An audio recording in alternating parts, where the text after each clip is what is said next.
कुदरत के उस कहर की जिसने लोगों की जिंदगी हलकान कर रखी है। यूपी के पूर्वांचल में लगातार होती बारिश की वजह से नदियां उफान पर हैं और कई गांवों को बाढ़ ने अपने आगोश में ले रखा है।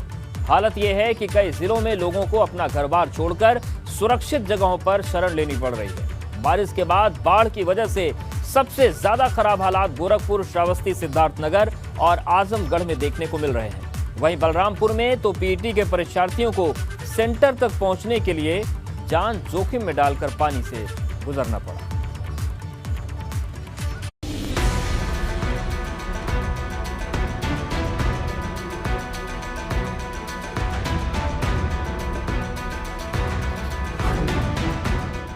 गोरखपुर में नदियों का उफान लोगों के लिए दुश्वारी की सबसे बड़ी वजह बन गया है, जहां पर 113 गांव के लोगों की जिंदगी पर बाढ़ का खतरा मंडरा रहा है और लोग जान बचाने के लिए सुरक्षित जगहों की तलाश में अपना घर बार छोड़ने के लिए मजबूर हो रहे हैं। गोरखपुर के पश्चिमी इलाके में मौजूद कोलिया गांव में हालात बद से बदतर हो गए हैं, जहां पर ज्यादातर लोगों का घर या तो बाढ़ के पानी से घिर गया है या फिर बाढ़ के पानी में डूब गया है।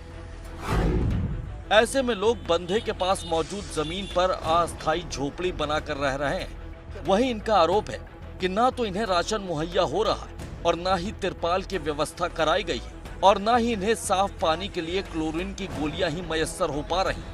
हालांकि प्रशासन का दावा है कि लोगों तक मदद पहुंचाने की कोशिश जारी है और एनडीआरएफ के साथ साथ एसडीआरएफ की यूनिट भी तैनात की गई है।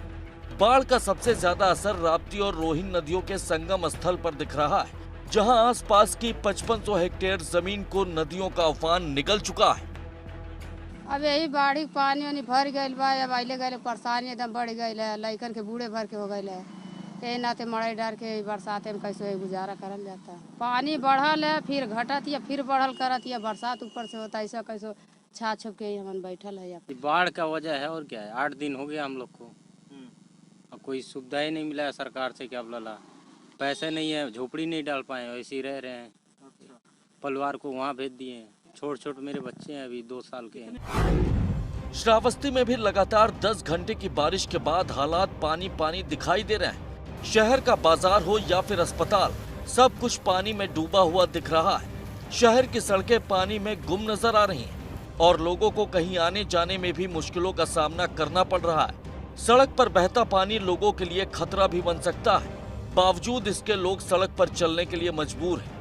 बारिश के बाद हालात इस कदर खराब हो गए हैं कि कई गांव के साथ मुख्यालय का संपर्क भी टूट गया है। कई गांव में भी पानी भरा हुआ है।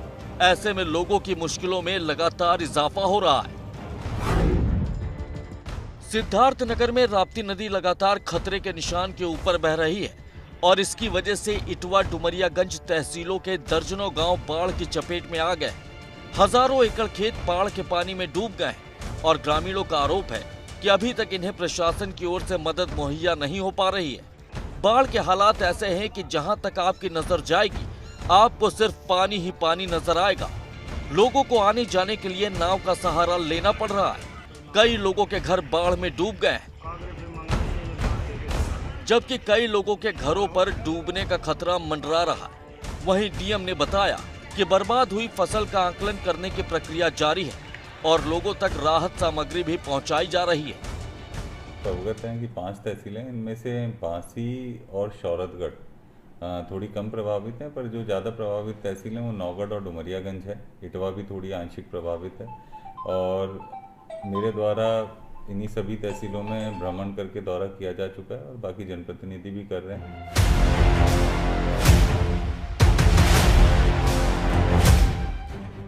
आजमगढ़ में घाघरा नदी का उफान लोगों के लिए मुसीबत का सबब बन गया है। यहाँ पर सैकड़ों एकड़ खेत बाढ़ की भेंट चढ़ चुके हैं।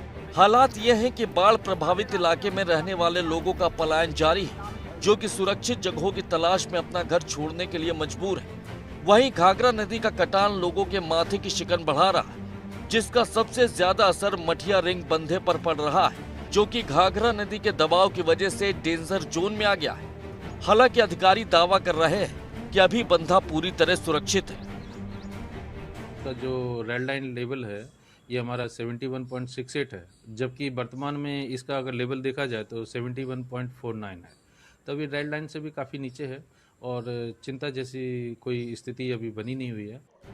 वहीं बलरामपुर में भी बारिश के बाद बाढ़ जैसे हालात देखने को मिल रहे हैं, जहां पर पीईटी के छात्रों को भी जान जोखिम में डालकर परीक्षा देने जाना पड़ा। आप भी तस्वीरों में साफ देख सकते हैं कि कैसे घुटने भर पानी के बीच गुजरते हुए अभ्यर्थी परीक्षा देने जा रहे हैं। जिला मुख्यालय स्थित Saint Xavier's higher secondary school और Kubermati Pande memorial inter college को पीईटी का परीक्षा केंद्र बनाया गया था, लेकिन परीक्षा केंद्र तक परीक्षार्थियों को पहुंचने के लिए यहां काफी मशक्कत करनी पड़ी। ये सेंटर हमारा लोगों को बनाया गया है। यहाँ पे आने जाने में बहुत दिक्कत होती है और कैसे लोग आए, बाहर से लोग आए हैं दूर दूर से, निकलने की कोई जुगाड़ नहीं है और ना कोई रास्ता बनाया गया है यहाँ पे। वहीं अभी भी मौसम विभाग ने जो अलर्ट जारी किया है, उसमें पूर्वांचल के कई जिलों में आने वाले वक्त में भी भारी बारिश के आसार जताए जा रहे हैं। साफ है कि अगर आने वाले वक्त में भी पूर्वांचल में लगातार बारिश होती रही तो यहाँ की नदियों का उफान और बढ़ सकता है, जिसके आगे लोगों की जिंदगी का हलकान होना तय है। Bureau report, ABP Ganga. School में क्लास 6 से लेकर 8 तक के बच्चों की पढ़ाई शुरू हो गई है। कोविड के केस कम होने के बाद सरकार ने 6ठी से 8वीं तक के छात्रों के लिए भी स्कूल खोल दिया है। इसके बाद स्कूल आने वाले बच्चे बेहद खुश नजर आए। स्कूल में कोविड प्रोटोकॉल का पालन करते हुए बच्चों की पढ़ाई शुरू हो गई है। ऐसे में एबीपी गंगा ने भी तमाम शहरों में इस बात का जायजा लिया कि स्कूलों में बच्चों की सुरक्षा के लिए क्या कदम उठाए गए और स्कूल में कोविड प्रोटोकॉल का पूरी तरह से पालन कराया जा रहा है या नहीं।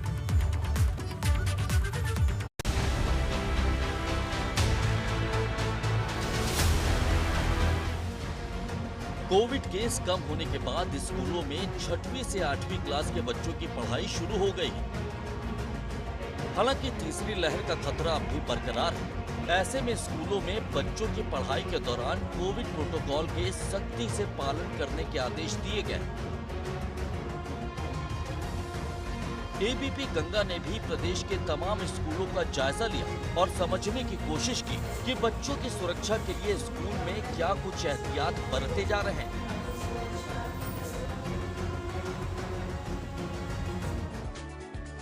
राजधानी लखनऊ के स्कूलों में भी 6वीं से 8वीं क्लास के बच्चों की पढ़ाई शुरू हो गई है, जहां स्कूल प्रबंधन कोविड प्रोटोकॉल का पूरा पालन करते दिखाई दे रहे हैं। स्कूल के बाहर बच्चों की थर्मल स्क्रीनिंग की जा रही है। साथ ही क्लास की पढ़ाई को 2 सेशन में बांटा गया है, जहां पर क्लास के 50-50% बच्चों की अलग अलग पढ़ाई कराई जा रही है। लंबे अरसे से स्कूल से दूर रहे बच्चे वापस क्लास में आकर बेहद खुश नजर आ रहे हैं। वहीं तमाम स्कूलों के प्रिंसिपल दावा भी कर रहे हैं कि बच्चों की सुरक्षा को देखते हुए हर जरूरी एहतियात बरती जा रही है। बच्चे एक्साइटेड हैं इस चीज़ को लेकर के, बट एक फियर पेरेंट्स के मन में भी है और बच्चों के भी माइंड में कहीं ना कहीं एक छोटा सा स्लॉट तो है। बट मैं यही कहना चाहूँगी कि प्रिकॉशंस हमें 100% लेने हैं, बिकॉज हमारे पास कोई अदर ऑप्शन है नहीं। बच्चों के भविष्य को भी देखते हुए हमें ये डिसीजन लेना पड़ा, या गवर्नमेंट ने जो भी डिसीजंस लिए हैं, सरकार ने जो भी डिसीजंस लिए हैं, वो बच्चों के भविष्य को देखते हुए लिया है।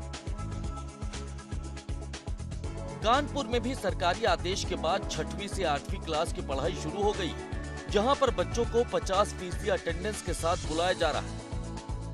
वहीं कानपुर में एबीपी गंगा की टीम ने इस बात का जायजा लिया कि बच्चों की पढ़ाई के लिए स्कूल कोविड प्रोटोकॉल का पूरी तरह पालन कर रहे हैं या फिर नहीं। कोरोना के कम होते केसेस के बीच उत्तर प्रदेश सरकार ने स्कूलों को खोलने का फैसला किया है और अब स्कूल धीरे धीरे चरणों में खोले जा रहे हैं। पहले 9वीं से स्कूल खोले गए, 9 से 12वीं क्लास तक के, और अब 6 से 8वीं क्लास के स्कूल्स आज से खोल दिए गए हैं। ये छठी क्लास की एक तस्वीर है। कानपुर का फातिमा स्कूल है यहाँ पर कोविड के प्रोटोकॉल को अगर देखें तो सरकार ने कहा है कि सख्ती से पालन कराना होगा। कोविड प्रोटोकॉल में देखिए हर बच्चे के चेहरे पर मास्क है, उसकी मेज पर सैनिटाइज़र है। किस तरह से प्रिकॉशंस आप लोग ले रहे हैं जब आप स्कूल आ रहे हैं, तो कैसे बच्चों को अंदर लाया जा रहा है? ये सर पहले हम लोगों को स्कूल से एंटर जब हम लोग टीचर्स ही आते थे तब भी हम लोगों की प्रॉपर थर्मल स्कैनिंग होती थी। और आपने जैसे देखा होगा गेट पे सैनिटाइज़र के कैंस रखे हुए हैं, तो स्टूडेंट्स और टीचर्स प्रॉपर सैनिटाइज करते हैं अपने आप को। गाजियाबाद में 16 अगस्त से 9वीं से 12वीं क्लास के छात्रों की पढ़ाई शुरू हुई थी और अब 6वीं से 8वीं क्लास के बच्चों की पढ़ाई भी शुरू हो गई, जिसे लेकर बच्चे बेहद खुश नजर आ रहे हैं। वहीं साहिबाबाद इलाके के नगर निगम बालिका विद्यालय में कोविड प्रोटोकॉल का पालन करते हुए बच्चों की पढ़ाई शुरू कराई गई। स्कूल में 2 सेशन में 50-50% छात्रों के साथ क्लासेस का संचालन किया जा रहा है। 2 गज की दूरी, मास्क के जरूरी के साथ आज 6 से लेकर 8वीं तक के स्कूल को ओपन किया गया। इससे पहले 9 से लेकर 12वीं तक के बच्चों के लिए ओपन किया गया था। स्कूल की प्रिंसिपल हमारे साथ हैं, बात करते हैं। मैडम, किस तरह के एहतियात बरते जाएंगे? कोरोना प्रोटोकॉल की तहत जो है सारे ही जो भी नियम कानून है वो हम सब फॉलो कर रहे हैं। बच्चों का जो है गेट पर ही चेकिंग की जाती है और सैनिटाइज किया जाता है। बच्चों को गेट पर ही लगा हुआ है सैनिटाइज़र। क्लास हमारी सैनिटाइज हो जाती है और 50% बच्चे हम बुला रहे हैं। वहीं ऐसी ही तस्वीरें प्रदेश के दूसरे जिलों से भी सामने आई है, जहां पर कोविड प्रोटोकॉल का पालन करते हुए 6वीं से 8वीं क्लास के बच्चों की पढ़ाई शुरू हो गई। ऐसे में लॉकडाउन की वजह से लंबे अरसे से जो बच्चे घर में रहने के लिए मजबूर थे, वो बेहद खुश नजर आ रहे हैं। वहीं बच्चों की सुरक्षा को देखते हुए तमाम स्कूल पूरी एहतियात बरतते हुए भी दिखाई दे रहे हैं।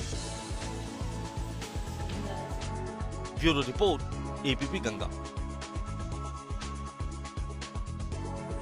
बात करते हैं उस क्षेत्र की जिसमें उत्तर प्रदेश ने अपना परचम लहरा दिया। जी हां, देश के सभी राज्यों को पीछे छोड़ते हुए दूध के उत्पादन में यूपी नंबर 1 बन गया है।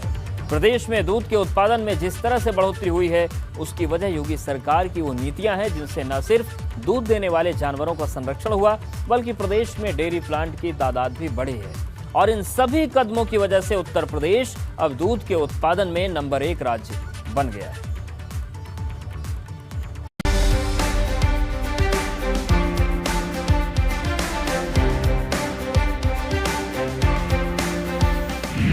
योगी सरकार की एक और कामयाबी, दूध उत्पादन में नंबर 1 बना उत्तर प्रदेश। राजस्थान और आंध्र प्रदेश को छोड़ा पीछे।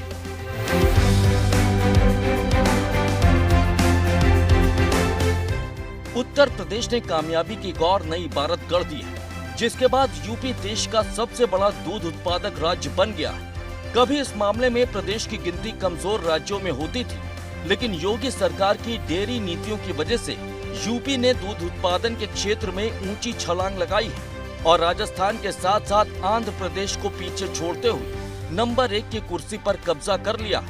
यूपी में दूध का उत्पादन लगातार बढ़ रहा है और यही वजह है कि यूपी देश का सबसे बड़ा दूध उत्पादक राज्य बन गया है।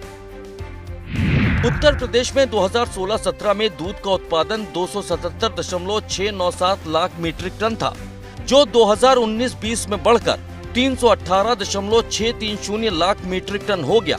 4 साल में 1242.37 लाख मीट्रिक टन दूध का उत्पादन किया गया। देश के कुल दूध उत्पादन में यूपी की हिस्सेदारी 17% हो गई है। ये आंकड़े बताने के लिए काफी हैं कि कैसे पिछले 4 साल में दूध के उत्पादन में यूपी ने न सिर्फ बड़ी छलांग लगाई, बल्कि देश के सामने बड़ा उदाहरण भी पेश किया। वहीं दूध का उत्पादन बढ़ने से रोजगार के मौके बढ़ने की उम्मीद भी जताई जा रही। ऐसा इसलिए है क्योंकि 4 साल में अमूल समेत 6 डेयरी कंपनियों ने यहाँ निवेश किया। प्रदेश में 172 करोड़ रुपए का डेयरी प्रोजेक्ट में निवेश हुआ है। 7 दूसरी डेयरी कंपनियां यूपी में प्रोजेक्ट लाना चाहती हैं। 15 निवेशकों ने यूपी में डेयरी प्रोजेक्ट लगाने की पेशकश की है। डेयरी क्षेत्र में हो रहे निवेश से रोजगार के मौके बढ़ेंगे।